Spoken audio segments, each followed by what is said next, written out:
Salut les amis, alors en début de vidéo je vous fais une toute petite communication concernant les formations qui vont venir parce que vous avez été nombreux à me le demander. Donc je vais faire une formation un peu unique, je vais expérimenter quelque chose avec vous qui est une formation sur 3 jours où il y aura les 2 modules.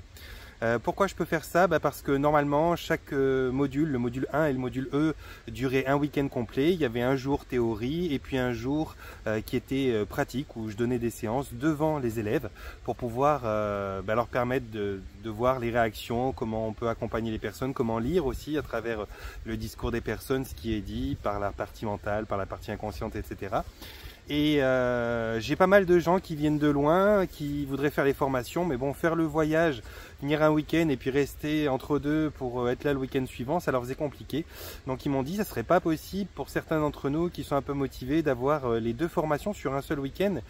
Et sur un seul week-end, alors non, c'est pas possible parce que je peux pas donner autant de théorie en simplement 2 jours, mais si je fais un module de 3 jours, et c'est ce que je vais faire le 10, 11 et 12 février, ou 13, il faudrait que je revérifie, mais c'est ce que je vais faire ensuite. Je vais donner un module de 3 jours qui comprendra donc les 2 modules. Le module 1 en théorie se fera le premier jour, le deuxième jour on fera le deuxième module en théorie et le troisième jour, ça sera le jour de la pratique, comme ça on pourra faire la pratique regroupée pour les 2 modules directement sur le troisième jour.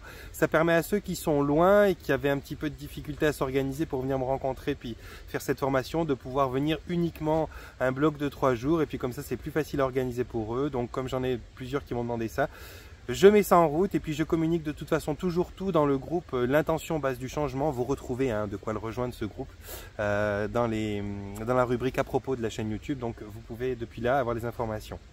Ça c'est ce que je voulais vous dire et maintenant je vais vous dire en quelques mots, donc ça va prendre quelques minutes pour ceux qui veulent voir le sujet direct après, vous pouvez avancer, mais en quelques mots, la formation 1, qu'est-ce qu'elle vous donne? Elle va vous donner la possibilité d'accompagner les gens en hypnose quantique d'une façon relativement classique, comme on peut l'apprendre à la base avec la méthode Canon et autres. Ça va vous permettre de suivre des gens qui ont différentes problématiques, de les amener à prendre conscience de quelles sont ces différentes problématiques. Peut-être des choses qui effectivement viennent de leur vie antérieure ou autres, mais qui sont en résonance avec des choses vécues dans leur existence actuelle et qui ont pu réactiver des traumatismes. Donc ça, c'est vraiment l'accompagnement que vous pourrez donner avec le module 1 simplement, où vous permettrez aux gens d'aller prendre un petit peu conscience de qui ils sont, de où ils viennent et de pourquoi ils ont tel blocage ou tel autre type de traumatisme. Le module 2, par contre, lui, est plus précis, plus chirurgical. Dans le module 2, on va voir, une fois qu'on est dans ce voyage-là, une fois même qu'on arrive à être en discussion avec la partie divine de la personne, de votre client qui sera avec vous, comment on fait pour vraiment déprogrammer des problématiques qui sont récurrentes, qui reviennent comme ça, cycliquement. Comment on fait pour éventuellement écarter certaines choses qui sont piqueuses d'énergie, puis qui sont, si je peux dire, involuantes, comme les entités, les magies qu'on peut avoir sur soi, les différentes jalousies, parce que les jalousies sont vraiment un gros problème, et puis les héritages transgénérationnels, toutes ces choses qui finalement ne sont pas directement liées avec votre façon de vivre, mais qui sont une sorte de bagage que vous avez peut-être contracté à un certain moment, même avant votre incarnation, dans le choix de votre incarnation. Et on va pouvoir aussi toucher à tout ce qui est maladie, communication avec les cellules, voir pourquoi les cellules fonctionnent comme ça, quel est le message que veulent passer ces maladies, parce que maladie ça reste mal à dit. Donc il y a un message là derrière, un message qui, s'il est entendu, s'il est réceptionné et qu'il y a quelque chose qui en est fait, normalement devrait mettre à zéro le besoin d'exprimer une maladie pour que le message soit entendu. Si vous entendez le message, plus de raisons qui se répètent d'autres fois. Donc on peut aller avoir ce genre de discussion aussi également avec les cellules. On peut aussi discuter avec ce que vous pouvez appeler l'esprit, l'âme, la conscience. Moi j'appelle ça la partie divine. Et puis voir pour peut-être mûrir certaines choses qu'on avait prévu de prendre une vie pour faire et puis qui pourraient s'annoncer comme des souffrances dans votre existence, ou en tout cas des choses frustrantes. Et puis si on arrive à les intégrer, à les mûrir, à les conscientiser, là, durant cette séance, on va pouvoir beaucoup plus facilement passer à autre chose. Ce qui veut dire que dans la vie, vous passerez aussi à d'autres expériences et vous pourrez enfin faire des expériences qui sont peut-être un petit peu moins éprouvantes. Bon, ça c'est l'idée des 2 modules. Voilà, j'ai pris 4 minutes, je vous explique un petit peu ça. Maintenant, j'aimerais vous partager quelque chose, donc ça le sujet de la vidéo d'aujourd'hui. Bonjour à ceux qui me rejoignent maintenant. J'aimerais vous partager quelque chose sur ce qui est l'attraction, l'abondance, parce que j'ai vu pas mal de gens expliquer qu'ils étaient en perte de confiance. J'en ai parlé dans une autre vidéo, en perte de confiance sur plein de choses, sur leurs propres croyances, sur leur spiritualité, sur leurs amitiés, sur tout un tas de relations qu'ils avaient avec eux, avec eux-mêmes, avec des sujets, avec des choses. Et cette perte-là, elle occasionne une fréquence qui est différente en eux. Donc votre taux vibratoire, si vous voulez, c'est votre état. Vous êtes dans un état qui est un état vibratoire, ce qui est valable pour toute chose. Toute chose est une somme de vibrations appliquées à certaines choses qui deviennent matérielles. Et la fréquence vibratoire, c'est le rythme de ce taux. Ça veut dire plus vous avez une fréquence qui est rapide, plus vous vibrez haut, et plus vous avez une fréquence qui est lente, et plus vous vibrez bas. Bon, il y a pas mal de gens qui se sont retrouvés à ressentir dans cette baisse fréquentielle, dans cette baisse vibratoire dont je vous ai parlé, que les choses finalement... elles partaient presque de mal en pire, comme si quelque chose les désillusionnait profondément, mais à tous les niveaux, même donc au niveau de la matière. Et c'est tout à fait cohérent et logique parce que quand vous avez cette baisse de régime, cette perte de confiance quelque part, en plus ou moins tout, ou en tout cas en beaucoup de choses, forcément votre fréquence vibratoire, elle est associée à cette pensée-là. Et en fait, les pensées, c'est très simple. Plus vous pensez quelque chose qui vous soit pas profitable, qui soit pas constructif, qui soit un petit peu, voire délétère pour vous, ou alors qui soit un petit peu sous le signe de la malchance, si on peut dire ça comme ça, et plus vous aurez une fréquence qui est relativement basse, c'est immobile, parce que les choses n'avancent pas, c'est comme si vous êtes englué, donc le rythme est à la même image qu'une façon d'être englué. Et puis plus vous penserez constructif, positif, ouvert, et je fais attention parce qu'il y a des arbres qui craquent, et j'ai pas envie d'en prendre un sur le melon, ça ferait mal. Et plus vous penserez haut, et puis vous serez alerte à toutes les petites choses, tous les petits signes qui sont eux finalement constructifs, même dans vos souffrances, et plus votre fréquence, elle va avoir une tendance à la hausse. Alors beaucoup de gens activent cette tendance à la hausse directement le matin en se réveillant, en faisant un petit message, une petite prière, appelez ça comme vous voulez, à l'univers, à eux-mêmes, à leur âme, en disant voilà, merci, je suis plein de gratitude et de reconnaissance pour tout ce qui m'arrive, les enseignements que me donnent les choses douloureuses, et puis les plaisirs que me donnent les choses agréables, et puis merci pour l'abondance, la prospérité dans tout ce que... Voilà, tout plein de mots comme ça qui sont dits dès le matin et qui ont tendance à remonter la fréquence parce que inévitablement vous êtes obligé, dès lors que vous parlez comme ça, d'avoir au minimum des images, ou moins que les images, mais d'avoir au minimum une fréquence de pensée qui soit orientée vers du constructif. Et ça, donc, c'est votre fréquence. Vous pouvez pas penser un truc ou dire un truc et puis avoir une fréquence qui est autre. Donc c'est vraiment aligné. Et donc comme ça vibre haut, dès le matin, ça leur donne une petite impulsion pour vibrer haut. Moi, ce que je voulais vous passer aujourd'hui comme message, je suis désolé si je parle un petit peu vite, je l'ai fait avec une sacrée cadence cette vidéo, mais c'est parce que j'ai des séances derrière et puis il faut quand même que je finisse ma promenade et puis que je rentre et puis que je fasse ma séance. Donc tout ça pour vous dire, ce qui est ressenti beaucoup et ce qui est vécu actuellement, c'est, allez, je vais appeler ça une peur de perdre. Beaucoup de gens ont peur de perdre quelque chose. Peur de perdre un amour qui est trop beau pour être vrai, qui est naissant, qui est super bien, qui est reconstruit. Peur de perdre des biens, par exemple leurs biens immobiliers avec les différentes lois ou projets de loi potentiels qui passent sur les propriétés en France, par exemple, où on vous dit que vous n'aurez plus le droit d'être propriétaire, ou en tout cas pendant un certain nombre d'années, mais ce qui ne fait pas que vous puissiez transmettre à vos enfants le capital que vous vous êtes acquis. Des lois qui vous expliquent que vous risquez de perdre de la liberté, quoi, quelque part, c'est toujours un peu de la liberté d'être. Il y a tout un tas de choses comme ça qui vous donnent un sentiment de perte. Et je vois donc des gens qui sont même dans une phase plutôt belle, où les choses se passent bien, où la vie leur sourit, comme on pourrait dire, et qui finalement ont peur de perdre ça, se disent mais merde, la vie me sourit, ça fait 1 an, 2 ans, 3 ans que ça se passe super bien, et puis là je sens qu'il y a une baisse, voilà. Vous savez que pour tout le monde, il y a des périodes comme ça, la restauration, la thérapie, le ski, toutes les activités qui sont imaginables, elles ont leur période de rush et elles ont leur période un petit peu plus calme. Et c'est vrai que là, autour des fêtes et tout, tout d'un coup, ça peut calmer. Et puis pendant les vacances aussi, ça peut calmer parce que les gens sont loin, pensent à eux.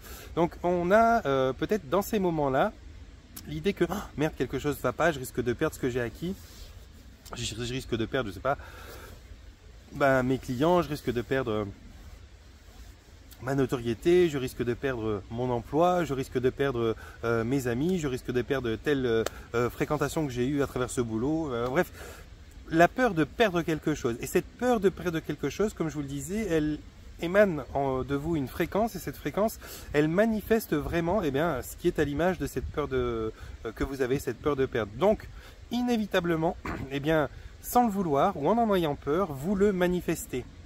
Il y a trop de personnes qui en parlent déjà, il y a plein d'ouvrages, plein de bouquins qui expriment ça, que ce soit sur la loi d'attraction, que ce soit les enseignements qu'il y avait déjà d'autres, il y a bien longtemps. On a toujours parlé d'une certaine possibilité, et moi je vous en parle en permanence dans les vidéos. Je vous dis, vous êtes des êtres créateurs, vous manifestez votre vie, et le pire c'est que vous le faites conscient comme inconscient. Vous n'avez pas besoin d'organiser cérébralement quelque chose pour le manifester, vous le manifestez en étant. Faites toujours attention à ce que vous êtes. Si vous avez beaucoup, si vous faites beaucoup, c'est rien. Mais si vous êtes heureux, si vous êtes bien, tout ce qui émane du verbe être, ce qui émane de ce que vous êtes comme fréquence vibratoire, manifeste et déroule devant vous le tapis de votre vie. Donc si c'est un tapis rouge, c'est cool pour vous. Si c'est un tapis qui est d'autres couleurs, plus sombre, et qui descend en marche d'escalier vers le gouffre, c'est moins bon pour vous. Et ça, bien évidemment, c'est lié à votre entourage, bien évidemment, c'est lié à votre contexte de vie, c'est lié à la conjoncture, c'est lié à tout un tas de choses, mais c'est surtout et en premier lieu lié à vous et votre état d'être.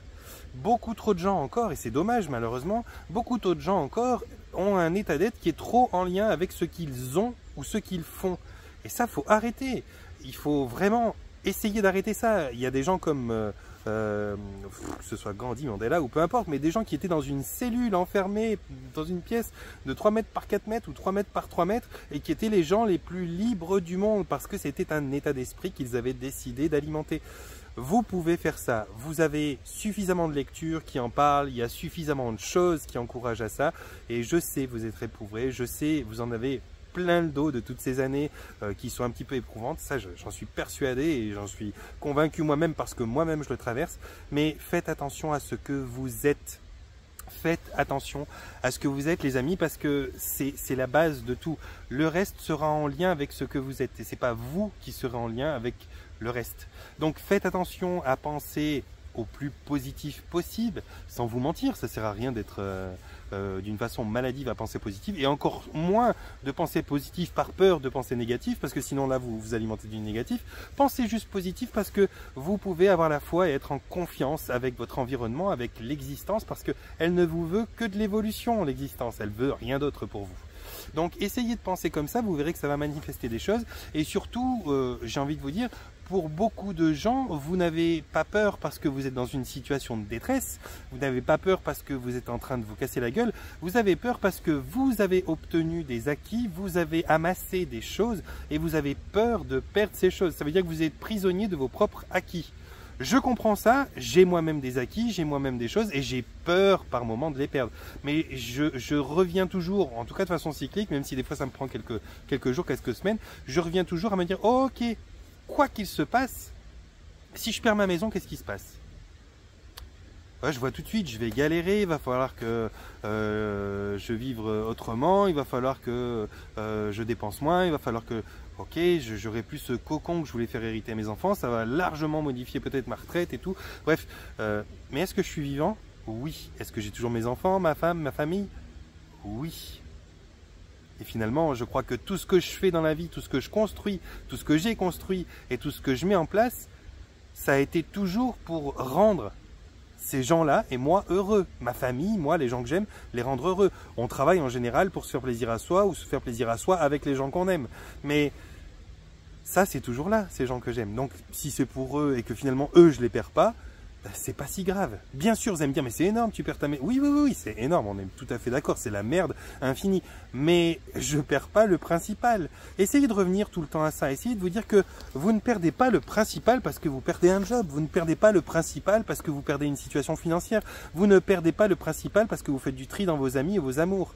Vous perdez simplement quelque chose qui potentiellement ne convient plus, mais vous vous en rendrez compte que plus tard, et au bénéfice peut-être du nouveau, de quelque chose. Moi j'ai toujours dit, hein, quand l'univers te prend quelque chose, c'est qu'il a mieux à t'offrir. Et en général c'est comme ça. Alors les délais, par contre, on peut s'entendre, hein. Nous qui sommes impatients, on peut dire oui, mieux à m'offrir, regarde, attends, peut-être que ça arrive dans 2 mois, dans 3 mois, dans 6 mois. Oui, mais comment je vais faire pendant ces 2 mois, 3 mois, 6 mois? Ben, je sais que tu te poses la question. Écoute, juste reviens-en à une chose, ce que tu fais dans ta vie, ce que tu obtiens dans ta vie, c'est toujours pour toi. Toujours pour toi. Et indirectement, d'une manière égoïste, pour les gens que t'aimes. Et je dis égoïste parce que c'est très bien.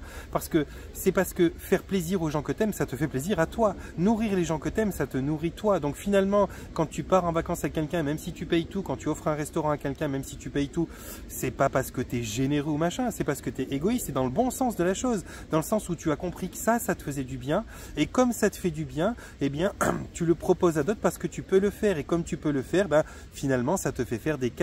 Mais c'est des cadeaux qui sont finalement la construction d'un plus grand cadeau, et ce grand cadeau il est pour toi parce que autour de toi tu as les gens qui sourient, tu as les gens qui t'aiment. Donc si tu as les moyens financiers, bah, tu vas le faire avec beaucoup de gens que tu aimes et de belles choses. Si tu as moins les moyens, bah, tu vas préparer toi-même le plat plutôt que de les inviter au restaurant. Mais quoi qu'il en soit, ce que tu fais c'est pour être réuni avec eux, et on est bien dans le être réunis avec eux parce qu'ils te font du bien, ces gens.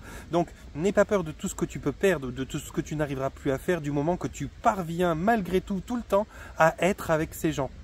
Alors tu peux être avec ces gens simplement dans la forêt à faire un pique-nique merdique, mais tu es avec eux et tu peux bien rigoler, hein. Et tu peux être dans un super restaurant et puis pourquoi pas finir dans une soirée au casino où vous faites n'importe quoi et puis vous amusez et très bien t'amuser aussi. Mais quoi qu'il en soit, l'important c'est que tu sois avec toi, dans ton intégrité, que tu sois vivant et en bonne santé, et que tu sois avec ces gens que tu aimes garder autour de toi. Tous ceux que tu peux perdre parce que ta situation financière elle a été une catastrophe, parce que tu as perdu un job, parce que tu as perdu quoi que ce soit, tous ceux que tu peux perdre dans ta vie parce que quelque chose d'autre que toi, quelque chose de collatéral à toi est brisé, est perdu ou est annulé, c'est les gens qui n'ont pas d'importance pour toi en vérité. Ceux qui en ont rien à faire de tout ça, mais qui sont là uniquement pour toi et ce que tu es, ils seront toujours là pour toi et ce que tu es. Donc tu risques pas de les perdre vraiment. Donc il n'y a pas vraiment de raison de s'inquiéter. Voilà les amis, c'était le message que je voulais vous passer pour ce début d'année parce que je pense que beaucoup de gens ont besoin de l'entendre. Je parlerai un petit peu de tout ça et de la souveraineté. Je fais une conférence dans un salon du bien-être à Mézières au mois de mars. Je suis l'invité d'honneur et puis je vais donc pouvoir faire une conférence d'1 heure là-bas ou de 50 minutes je crois. Et je parlerai un petit peu de tout ça, de la souveraineté, de comment maîtriser ses pensées. Je parlerai un petit peu des formations que je donne également. Et j'espère que vous serez nombreux à venir. Enfin, si vous êtes 30 000 à venir, je pense qu'il n'y aura pas assez de chaises. Mais j'espère que vous serez nombreux à venir pour ceux qui sont en Suisse. Et puis maintenant, j'espère que vous allez pouvoir bien recevoir ce que je vous ai donné là, en tout cas de manière constructive, sans émotion. Prenez-le sans émotion, juste en lisant comme une espèce de mode d'emploi de l'être humain. Et puis, tout en vous rappelant que bon, ça n'engage que moi. Peut-être que ça ne vous parle pas, mais ça pourrait être encore une fois le reflet de pas mal de choses parce que j'ai vu beaucoup de gens comme ça. Bien les amis, j'ai beaucoup parlé, j'ai parlé vite. Maintenant, je vais aller me promener avec Patchy, qui attend là, comme ça, désespérément. Donc, je vais vous envoyer mon panier de bisous. Je vous souhaite de vous porter bien, de prendre soin de vous. Pour tous ceux qui veulent une séance de la formation, me rejoindre ou me contacter, vous pouvez le faire dans la rubrique à propos de ma chaîne YouTube. Là, vous avez les moyens de rejoindre le groupe L'Intention Base du Changement, ma page Facebook, mon site internet, etc. etc. Voilà les amis. Cool avec vous, hein.